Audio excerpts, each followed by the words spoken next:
From LinkedIn News, I'm Leah Smart, host of Everyday Better, an award-winning podcast dedicated to personal development. Join me every week for captivating stories and research to find more fulfillment in your work and personal life. Listen to Everyday Better on the LinkedIn Podcast Network, Apple Podcasts, or wherever you get your podcasts. From LinkedIn News, I'm Jessie Hempel, host of the Hello Monday podcast. Start your week with the Hello Monday podcast. We'll navigate career pivots. We'll learn where happiness fits in. Listen to Hello Monday with me, Jessie Hempel, on the LinkedIn Podcast Network or wherever you get your podcasts. Hello, my friends, and welcome to another exciting episode of Negotiate Anything. This show is produced by the American Negotiation Institute, and with over 5 million downloads and listeners in over 180 countries, listeners just like you have made this the #1 negotiation podcast in the world. Hi, my name is Kwame Christian, and I am the founder and CEO of the American Negotiation Institute. Here at ANI, we believe that the best things in life are on the other side of difficult conversations, and we are passionate about providing you with the best content that will help you to make your difficult conversations easier, both at work and at home. Lastly, I want to remind you that we offer consulting and conduct trainings, both virtually and in person, all around the world. Our focus is in 3 main areas. First, negotiation and conflict resolution. Second, leadership. And lastly, diversity, equity, and inclusion. Check the link in the description below to learn more about how we could work with you and your team. And now, without further ado, let's jump into the interview.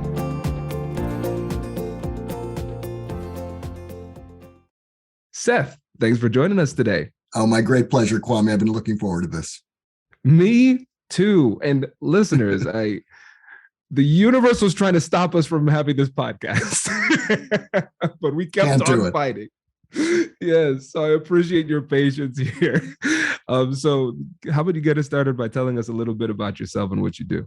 By all means, Kwame. First, I'm a fan. I've been enjoying your work and proud of it and excited for it. So I'm delighted to be with you. And just by way of introduction, I am a professor at NYU Stern School of Business and also at Columbia University, where I teach courses on negotiation and conflict management, which I've done for many years. Before that, I was a corporate lawyer. I practiced corporate and securities law for major firms in New York for several years. So I have a transaction background. And I also teach around the world. I teach in China almost every Friday evening by Zoom, and I have an active training practice. So there's every way that I can share the skills of negotiation. I'm doing that.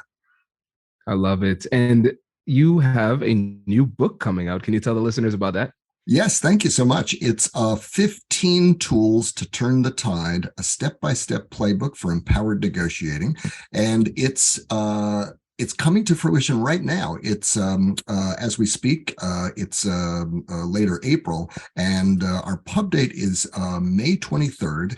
And depending on how you count it, this book has been 3 years or 23 years in the making.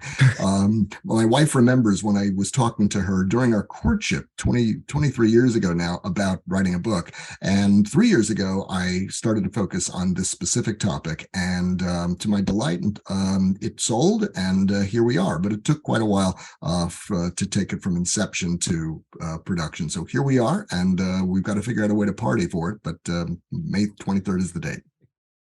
I'm excited. This is great. And listeners, when that comes out, I could not endorse this anymore because Seth, your course on the great courses, I remember I listened to that on Audible, and I mentioned this to Seth before, but I took over 50 pages of notes, just size 12, single space. I just gobbled it up. So which I might add is longer than the actual. The text for the actual broadcast itself was shorter than 50 pages. So I think you are now qualified to replace me for that video. That's hilarious. No, I appreciate it. This is great. So I'm excited to dig deeper into this new book. Really exciting. Well, thank you so much. Yeah. And today we're going to focus on 3 key things. Mm-hmm. First, we're going to talk about topics, targets, and trade-offs. Mm-hmm. We're going to talk about the golden minute. And then I foresaw it, which is a mnemonic. This is great. I'm excited to dig in. So topics, targets, and trade-offs. So tell us more about that. Sure. What you just recounted, Kwame, are three of some of the marquee tools that we talk about in the book. And one of the cool things about them is that we field tested them for years with hundreds, thousands of students. These are tools that students love and that veteran negotiators swear by. And the topics, targets, and trade-offs grid is a really good example of that. It's basically like a play card. And if you call to mind American football coaches, you see them walking along the sidelines, and they're holding tightly to a laminated sheet, and that's called a play card or a play sheet. And that guides them very much in the same way that a checklist guides pilots who are flying a plane around the world, or in crisis, they pull out a checklist. And astronauts rely on something similar. If you've ever seen that iconic photograph of Buzz Aldrin walking on the moon, and he's got his arm crooked, and it looks a little bit like he's strutting around on the surface of the moon, but he's not strutting. If you look closely, there's something written on the left sleeve of his moon suit. And what is that? A checklist. And so whether you're an astronaut, a pilot, or an American football coach, what you are relying on to ease your cognitive burden, to cope under stress, and to perform and make decisions in real time is a tool. And the topics, targets, and trade-offs grid is a good example of the power of a tool that negotiators can use. And one of the things that's long been missing for negotiators, new or experienced, is something similar. There's lots and lots of principles, but there's not a lot of guidance to help you have that very same tool. And once you have it, you kind of go, where has this been all my life? And so I'll tell you a little bit more about what it is in a moment, but just by way of illustration, I had a client, MasterCard, whose leader of their deals team, Gaurav Mittal, called me several years ago now, and he said, "I'd like you to train our deals team to negotiate using the topics, targets, and trade-offs grid." And I said, but you guys do $2 billion a year in deals. You do 20 or 30 of them. You guys are world-class negotiators. Why do you need me? And he goes, "No, you don't understand. We really need something like this." And when I introduced it to him, it's a pretty easy thing to introduce. Afterwards, Gaurav was so excited about this that on his own initiative, not once, not twice, but I think last count it was 4 or 5 times, he insisted on coming to my courses and guest lecturing just to talk about the topics, targets, and trade-offs grid, because it's been so useful. So in a nutshell, so I don't want to go on and on and on. So let me just pause there and see where you want to take us. Oh, this is great, Seth. I'm excited because this reminds me of the book by Atul Gawande, I believe is the name, the Checklist Manifesto. I quote him with great reverence. Oh, this is great because essentially you're bringing that expertise and that mindset to negotiation. And it's funny, as you say that is something that's been severely lacking. You're absolutely right. And it gives you could create something that gives people during the negotiation, something they can briefly refer to and stay in flow, because that's something that I've realized people really struggle with preparation in general, like how to do it. And different people prepare in different ways. But a lot of times what ends up happening is people come in with like scripts. It's like a manifesto you walk in on, and you can't be in the moment and still refer to a script. So I'm excited to learn more about this. Oh, well, thank you so much. You're absolutely right. A script in theory sounds great, but in practice, immediately, the next thing you know, you're off script. And now what do you do? And so almost like GPS, you need something that you can literally glance at and go. And that's what this is designed to do. And so essentially, it's simple enough that you can do it in just 10 minutes under if you must. Basically, it's 4 columns: topics, which is essentially the agenda for what we're going to talk about; targets, which is the range of outcomes that you are interested in for a given issue. And then there are these 2 kinds of trade-offs. One of them is essentially a ranking of your priorities. Which of these is most important, and then which, and then which. We call that trade-offs between topics. And the last column is the creative ideas that you think are best likely to overcome an impasse for a given issue. We call that trade-offs within topics. And so you've got this 4-column chart, and you've got these rows. It looks a little bit like a calendar. And what that allows you to do is glance down and in real time essentially call a play. And it does several really cool things. First, just because you have an agenda, you're way ahead of the game, because what you can do is first email the other person and say, I'm looking forward to our meeting. Here's a list of things we probably should cover. Let me know if you have any thoughts, sincerely. And people really appreciate that, and it allows you to manage time more easily. But it also helps you identify what is and isn't up for negotiation. If you've ever been to a first round or a job interview where somebody says, I should tell you that salary is non-negotiable, what they're doing is taking a key issue off the list. Is that okay? And if the answer is yes, okay, so be it. But if no, I really do want to talk about salary, then that's something that has to be negotiated. And believe it or not, diplomats literally have a phase that they refer to as pre-negotiation negotiation, where much of what they do is negotiate about what they're going to negotiate about. That gives you that tells you, wow, that first column really matters. And it also serves as the foundation for the rest of the chart. So just doing that is a big deal, but there's much more to it. I'll stop there and make sure I'm not lecturing, just to see if this makes sense and see where you want to go. Oh, this is good. Does this kind of look like that is exactly the idea? Okay, perfect. Brilliant. It's brilliant. Does your company invest in professional development training? If you believe that your team would benefit from a negotiation workshop, all you need to do is go to our website, fill out the workshop request form, and then we'll set up a time to chat. These workshops are completely customizable, and we've done them all around the country. Negotiation and conflict resolution skills are beneficial across all professions, but they're especially useful in procurement, purchasing, sales, sourcing, and contract management. Our calendar is filling up quickly, and we even have some workshops scheduled for next year. If you think you might want one, I'd suggest reaching out soon so you don't miss out. Check out the link in the description to learn more. And we will be right back after this.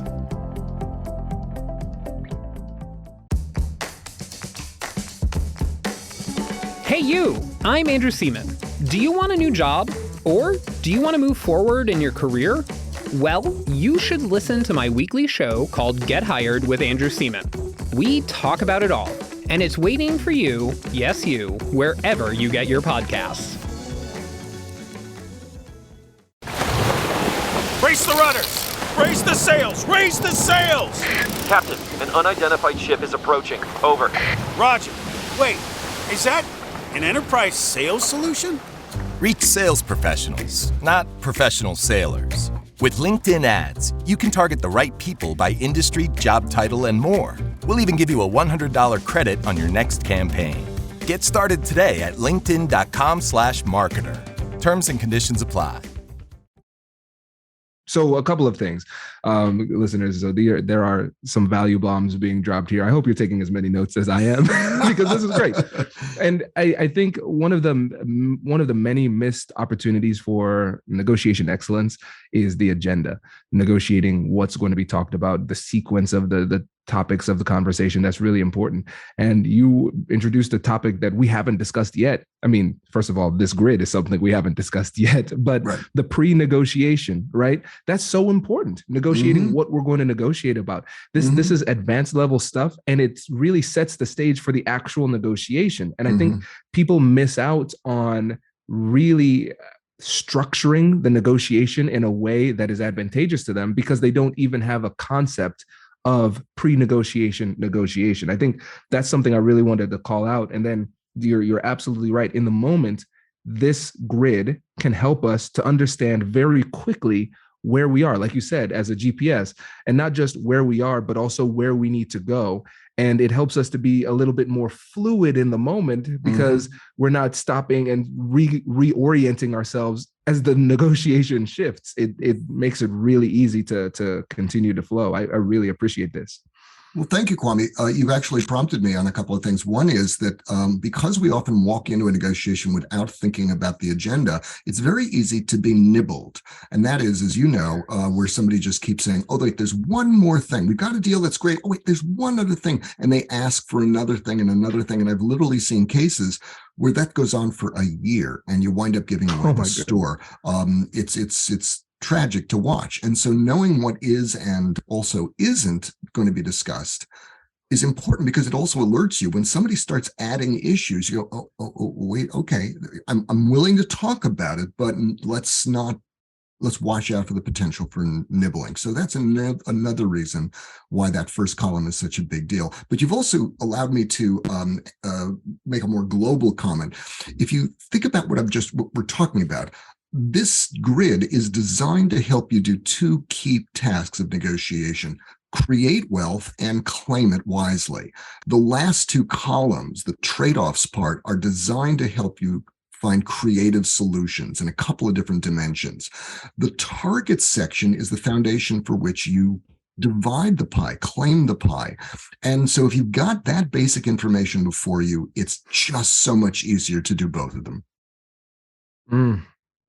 Seth, I'm just thinking about some of my negotiations where this would have been so helpful in the moment.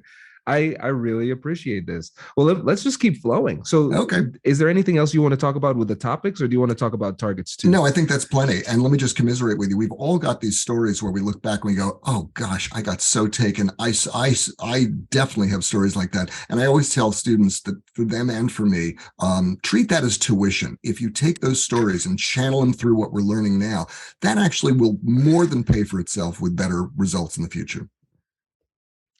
That's great. That's great. And, it's one quick thing on that too.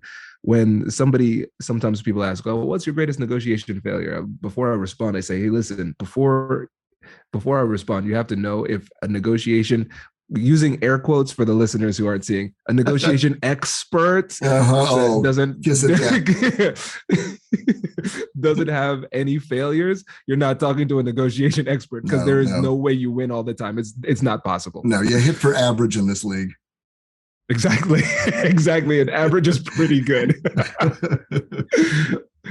This is great. So yes, let's talk about the targets. Okay, sure. I'm sure you have beautifully taught your listeners in many ways the importance of distributive or competitive negotiating, the win-lose side of it. And I'll freely confess I don't love this part of it, but I've learned it's an important part, because if you don't know how to do it, you can wind up as roadkill. And I've learned that fairness and justice depend on the ability to know how to do this. Clarence Avant is profiled in this Netflix documentary. I think he's called The Black Godfather. And he is wonderful in his ability to advocate and competitively negotiate for people whose careers depended on it, like Barack Obama and Jay-Z and Michael Jackson. And it's like a who's who. And he's a celebrity because he knows how to do this. And Mother Teresa, by the way, was also very good at the competitive side. And the foundation for that is these two bits of information that you glance down at as you look at the targets. And skilled negotiators like yourself, Kwame, know that it's crucial to know what your ranges are, what's the best and the worst you can accept on a given issue. And when you can glance down and see that the other side is offering you something that's way off of your minimums, well, that doesn't mean you just throw your hands up. It just means there's a red light flashing, and you've got your work to do. You've got to move that number. And with some basic skills of distributive negotiating, which the book also explores, you can very definitely do very well. But it starts with knowing these two facts. This is great. And I appreciate you talking about the distributive side, because I'll even concede for myself in this world of really focusing on the collaborative negotiation, which I think is great. I think a lot of times we've done that to the expense of the reality that at some point you have to divide the pie. We can't just expand into perpetuity. We have to divide the pie at some point, right? So it's really important. And that in itself is a negotiation skill. I think a lot of times it's easy to write that off and say, oh, you're being positional. but at some point during the negotiation, you have to assert yourself and start to claim value. So I'm glad that you're spending time talking about that. Well, one of the things, I'm so glad we're talking about that right now, Kwame, because one of the things that it seems like you have to do is choose. Oh, he's a real aggressive, tough negotiator, or oh, she's very collaborative. And I think each of those is somewhat limited and dangerous. You know, Martin Luther King said, power without love kills, but love without power is anemic and sentimental. And he goes on to say that what you want to do is be able to combine the two, or as I like to say, be strong and kind. And the ability to integrate both creative and distributive skills is not an option, really. You've really got to be able to do both. The topics, targets, and trade-offs grid is a key foundational way to do that. And there are other tools that I'll allude to in the book that actually are designed to not give you a script, but a protocol or a recipe card, if you'll allow it, that allows you to both create and claim wealth in a winsome way. Oh, this is great. And now I want to talk about with these targets, there are going to be times where it's a really clear ZOPA when it comes to a specific target. And then there are going to be other times that the target will sometimes be contingent upon some of the other issues. And so with the grid, how do we play between sometimes, okay, I might be able to accept this number, but only if we can do this in some other element of the negotiation? It's a great question, and it suggests to me in real time there might be a tweak that I might want to integrate as TTT 2.0, which is where you have kind of a gray zone on one end of the spectrum, so that there can be more it could be that much more dynamic. But as it is, I think there's room to actually deal with that. And one of the things that does that is actually the last two columns, and I don't want to get too far ahead of it, but basically what that means is there are ways to creatively get around a bargaining impasse. And if you don't have those last two columns, you just wind up staring at each other and testing who's tougher. Or who can play chicken better. And that's not very helpful. So having those escape valves often makes what seems like a dead end conversation much more promising and fruitful. It makes a lot of sense. And I think this is a great opportunity to shift into the two trade-off columns. Can you tell us more about that? Sure. If you were to wake me up at 2 a.m. and say, tell me one thing that a novice negotiator could do right now to be much more effective in negotiation, I would say priorities. Most negotiators go into a negotiation thinking everything is important. And in a sense, that's true. But if you have no sense of what is more important than other things, you tend to miss wonderful opportunities to trade what's cheap to you for what's valuable.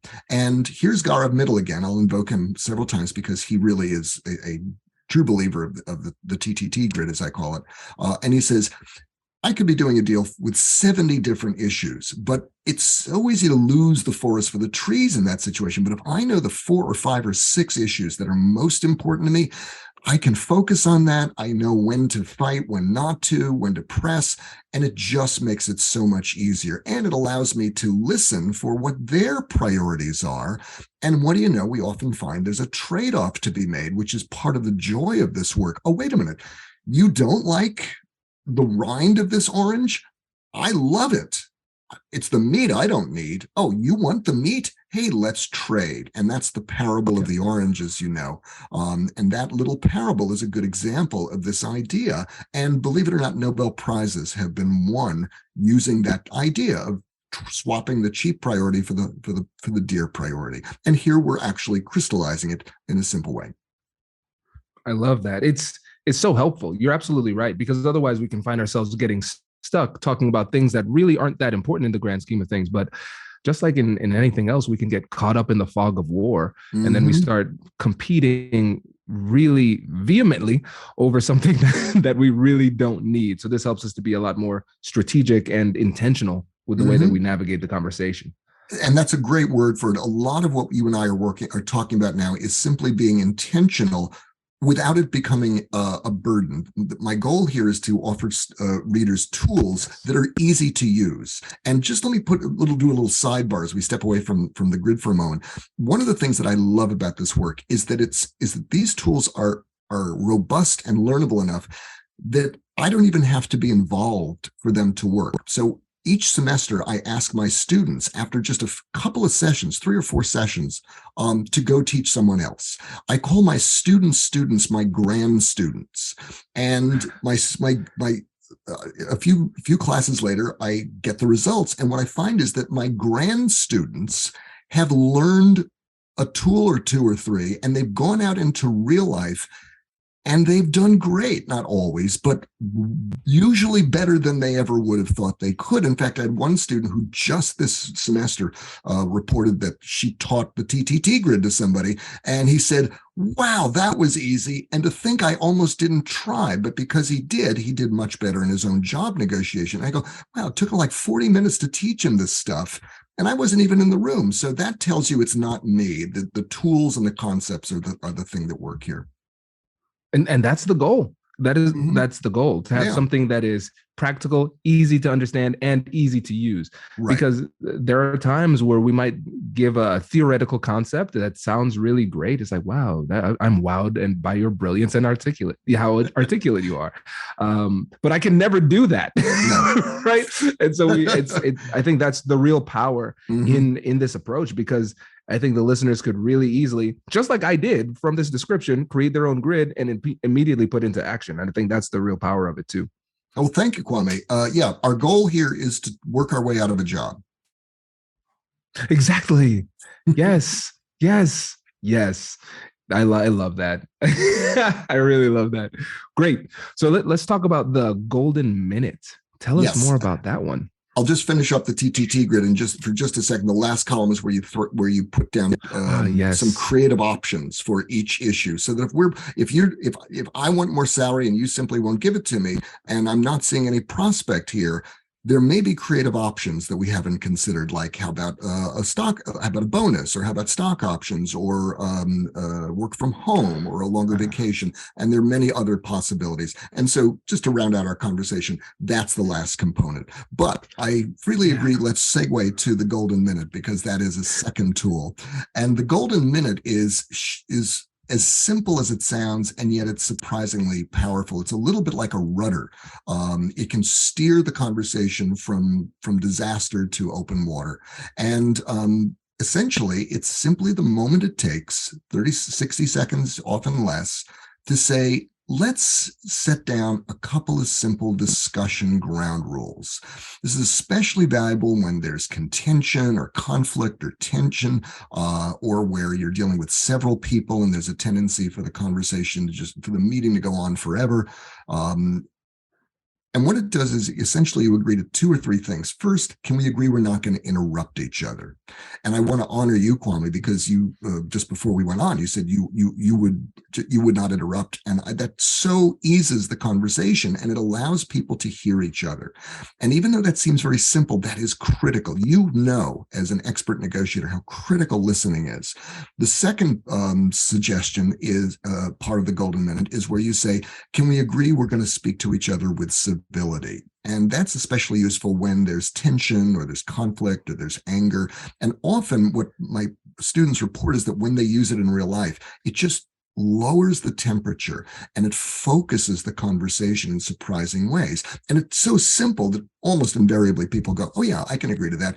And you still have time to make a couple of other suggestions. This is optional, but you can say, can we agree that Brenda, would you take notes for us? Or can we agree that we'll all chip in and enforce these rules, encourage each other to follow these rules? That way you're not the traffic cop.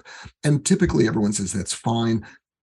And I call it golden because the stories I have of people transforming their relationships with this tool is one of the joys of the work. So there are times where it happens all the time, especially with the podcast, where I hear somebody say something and I get annoyed, not because I don't like it, but because I wish I heard it before I wrote these books. It makes so much sense because essentially you're creating a scenario where the person is put in a situation where they say, hey, can we agree not to interrupt? Can we agree to speak with civility? And the person would have to say, hey, no, I'd prefer to be a jerk in this conversation. It's such an interesting thing because strategically it works, but it also puts a little bit of positive social pressure on them to interact in a respectful type of way. So you circumvent a lot of that behavior when it comes in. And then you think we can go back to Cialdini with the principle of commitment. And when they break that, we say, hey, let's take a step back. Remember when we talked about this earlier on, we promised not to interrupt. Can we, going forward, can we reestablish that? I think this is so good. So good. Well, thank you so much, Kwame. Whether you're dealing with a conflict or a group decision, this rule really can make a difference. I've had students use this for what I call hot topics conversations about every conceivable polarizing issue from here to Pakistan. And when they introduce the golden minute, that is one of the secrets to a much more harmonious conversation.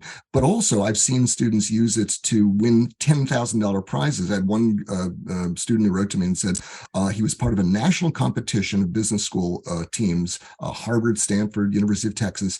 They were all vying for a $10,000 prize. They had to work on an energy finance project. And all the other groups just launched right into the assignment. But he said, I'm going to use the golden minute. And he said, and when he did that, he said, the group was much better able to hear each other. And just taking that time allowed them to be much more effective. And they won the first prize. It's incredible. It's incredible. And it's one of those things, the sign of a brilliant insight is that it seems obvious in hindsight, because this is one of those things where why haven't we been doing this the whole time? And a lot of times people, they let their fear of negotiation and difficult conversations hold them back from engaging meaningfully in interaction. And so why don't we treat this as a pre-negotiation? Hey, let me think about the scary things I'm afraid this person is going to do, being mean, disrespectful, aggressive, and interrupting me. How about I get them to agree not to do that before I have the conversation? I'm so glad I so appreciate that, Kwame. And by the way, this has actually worked to bring forth agreement in, of all places, Congress, the last bastion of impossible negotiating. There was a senator who convened 20 Republican and Democratic senators around, I think it might have been a transportation bill, and they were really at loggerheads and they were all interrupting each other. She said, I know it's hard to believe, but they kept talking. That's senators for you. Until she instituted what is essentially the golden minute. And what do you know? Listening and harmony ensued. And later that weekend, they reached agreement on what I think was something like a $15 billion bill, and it passed. And how does that happen in Congress? These days, almost never, but that's an example of how this works. Listen, Seth, I was sold before, but now I'll quibble on the head. This is great. I love it. Perfect. So let's move on to the mnemonic. I foresaw it. Tell us about that one. That actually is the backbone of my teaching. It's a 10-letter prep tool. Each letter stands for a word, and each word stands for a question that a skilled negotiator wants to answer before she goes to negotiate. And you can use it in as few as 15 minutes in a crisis.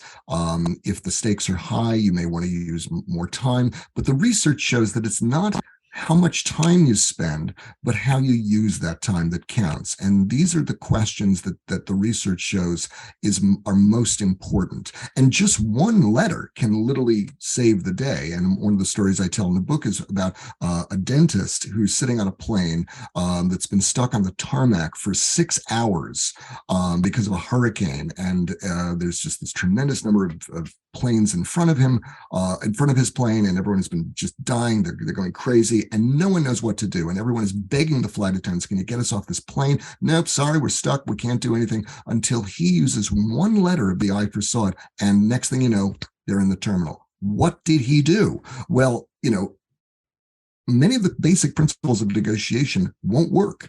Interest-based bargaining is not going to work. Distributed bargaining is not going to work. Active listening is not going to work.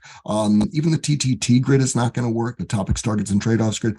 So what did he do? Well, true story. He did a little research, and he found out who the president of the company was and where their offices were. And from that, he guessed the hometown of the president. And so he takes out his phone and he calls the guy. He finds the guy's number, which is listed incredibly, and he calls him, ring, ring, hello. A voice picks up. May I speak with Dr. Johnson, please? Everett Johnson. I'm sorry, he's not here. This is his wife. May I help you? And Dr. Barsky, the dentist, says, do you know what your husband is doing to me and 149 other passengers right now? And Dr. Barsky proceeds to tell her, and she's mortified. And she goes, oh my gosh, you poor people. I feel so bad. Let me call airport operations and see what I can do. And within about 45 minutes after she makes that call, they're in the terminal. Now, what was the key? He changed who he was dealing with. And that is just one letter of the I for SOT. It's the W of the mnemonic. I for SOT is the letter W stands for who. And that illustrates how just one part of this can be a turnkey. So imagine if you knew just a couple of the letters. Well, you could save the day. Imagine if you knew 4. Imagine if you knew all 10. And what my students have found is, and practitioners too, is that when you have this tool, it just gives you so much of an ability to walk around a problem, such that I had a student who came to work, Dick Sherman, and he got a call from his boss. As he walks in, you know the merger, Dick? Yeah, of course, it's going to make our career. Yeah, it just fell through. You and I are about to be fired. Now, what would you do if you got a call like that? He goes, I'll come down in 10 minutes. He summons up the I for SOT. He starts working it. He goes down. He listens to her. She frets and pours her out what her concerns are for quite a while. He just listens. And then very gently, he starts to walk her through the I for SOT letter by letter. And she goes from freaked out to hopeful. And over the course of the next hour or two, they start to see hope and possibility. She says, Dick, you're the one. You got to go save this thing. 2 weeks later, not only had he saved the day, but he'd also found a way to realize $14 million in savings that they could share, both sides, that no one had spotted, but he was able to spot and convince them to agree to. And he was a hero. And he goes, if I hadn't known about the I for SOT, I wouldn't have even tried. Wow. And I think just a larger perspective here, I think this just shows one of the magical qualities of having skills and tools to use. Mm-hmm. It gives you the confidence to even try.